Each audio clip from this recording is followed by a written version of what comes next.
kogu juhtimine käib ikkagi kuidas eestikeelne väljend tasakaalustatud juhtimislaua ehk siis selle tasakaalus tulemuskaardi järgi balance scorecard, mida meie kutsume hellitavalt mummutabeliks. Et seal on sellised rohelised mummud põhiliselt, aeg-ajalt ka mõni kollane ja punane, et see mummutabel on kõikidel riikidel ühesugune. Ja sealt on näha, et kes kuidas nagu areneb ja kellel kui hästi läheb. Sealt selline mõõduvõtmine kindlasti käib. Kas Microsoft Eesti on sinu ajal vigu ka teinud? Kindlasti. Mis on olnud? Kindlasti me teeme vigu ja kõige olulisem on selle juures see, et me katsume õppida nendest. Pluss me katsume õppida ka teiste vigadest. Et üks asi, mis mulle Microsoftis meeldib, et kui väga paljudes firmades räägitakse sellest hea praktika jagamisest, inglise keeles sharing best practice, siis me oleme jaganud ka seda nii-öelda halba praktikat.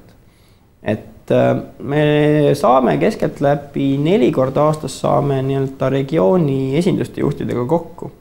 Ja siis meil on sellised 2 päeva istume ja räägime, mida me oleme nagu väga hästi teinud, mida me oleme halvasti teinud.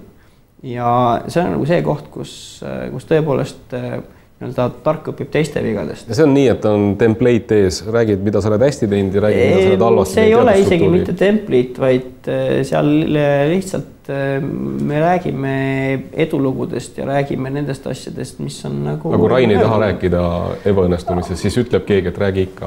Või kuidas see välja näeb? Ütleme nii, et me saame nende esinduste juhtidega omavahel päris hästi läbi. Ja me võtame seda nagu hästi pragmaatiliselt, et kui meil mingi asi ebaõnnestus ja me oleme jõudnud põhjustele, miks ta ebaõnnestus, siis me jagame seda teadmust teistega selle jaoks, et nendel paremini läheks.